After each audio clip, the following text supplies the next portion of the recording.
A big point that I need to make with you right away is that the author and the narrator in a story are two different things, okay? The person who writes the story is the author. The author is not the person who tells us the story. The narrator tells us the story. The author creates the narrator so that the narrator can tell us the story. So the author and the narrator in fiction are two different things. Okay? Now, this is confusing to a lot of people because they've always just assumed that the author and the narrator are the same person. They are not. They are not. Okay? If you look at A Rose for Emily, okay? William Faulkner is not the person telling us that story. He wrote the story, but he created somebody to tell us the story, okay? What are some of the other stories? Well, in every story that we've read so far, the author is not the narrator, okay? The author creates the story, the narrator tells us the story, okay? So, you could equate this to listening to a football game on the radio. You have somebody who is narrating the game. They're telling you everything that happens. They aren't creating the game. They aren't playing the game. They're just telling us everything that happens, okay? Same thing with author and narrator, okay? So I want to make sure all of you have that point right away. Author, narrator, two different things. Author writes the story. Narrator is a created character created by the author to tell us the story. Okay, in the lesson this week, you'll see that there are a couple of different kinds of narrators. Some narrators tell stories from the point of view of I, me, we, us. For instance, in A Rose for Emily, we had a narrator who talked about we, representing all of the townspeople. That is a type of first-person narrator, and I break down a number of first-person narrators in the text this week, okay? In the lesson that I gave you. So, not in the text, but in the lesson that I gave you. You'll see some different kinds of first-person narrators mentioned in there, okay? So, again, a narrator speaks from the point of view of I or we, us, that kind of thing, okay? That's a first person, first meaning I, like I'm number one, hence first person, okay? A third person narrator is generally almost like an observer. That third person narrator is not going to be a part of the action. The third person narrator is going to be like somebody sitting above, watching it. So, it's like when somebody tells a story, somebody tells you what happened. No, I'm sorry. Somebody heard what happened from somebody else. That somebody else becomes a third person. It's not I or you, it's he or she or they, okay?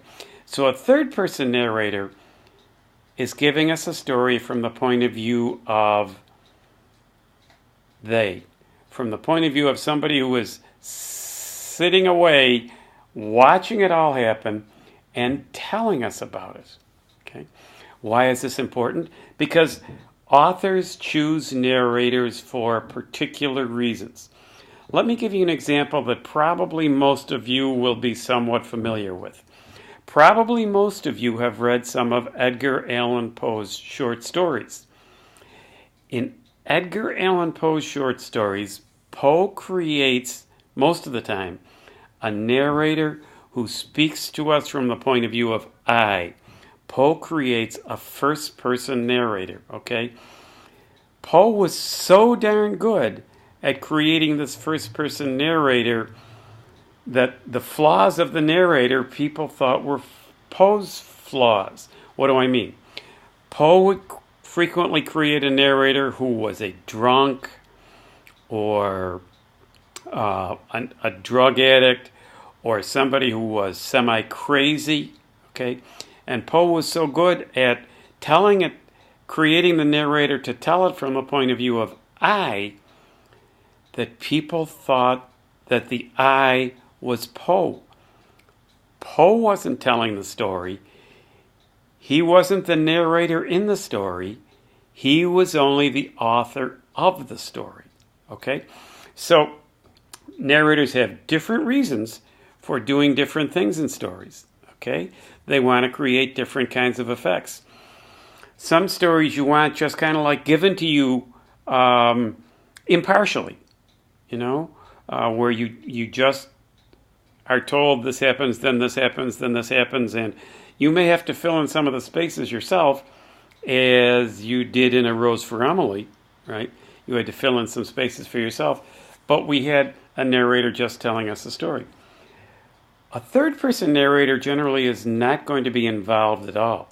So a third-person narrator might move things around in the plot, but that person would only be an observer from the outside. The person would have no personal involvement in the story. A first-person narrator is going to have some kind of involvement in the story. They may be a character. They may not be a character. They may be representing a bunch of characters, so they become a collective narrator, collective first-person narrator, and that's what the one in A Rose for Emily is a collective first-person narrator, okay? So narrators can create different kinds of things. Now, when somebody tells a story from the point of view of I, personally, this I, George Chernowski, feels like that brings you in more as a reader. It makes you feel more like you are a part of the story. That being said, not everybody wants to be a part of the story. So a lot of people prefer a third-person narrator, okay? So, there isn't one that's better than the other, but authors create specific narrators for specific jobs, okay? So, your video question for this week. Choose any one of the stories from last week, any one of the three, and tell me whether you had a first-person or a third-person narrator in that story, okay? So name the story and tell whether the narrator was first-person or third-person narrator, okay? Read through the lessons so we see the different kinds of first-person narrators, and then go on to the writing assignment, and I posted the dates on Moodle as to when those are due. I won't try to recall them from memory, because if I say I'm wrong, that's liable to mess some people up in what they do.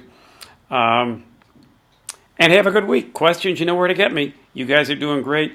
Your essays I'm so pleased with. Your comments are really getting more and more detailed in what you're saying about each other. So I think you're doing very, very well. Keep up the good work.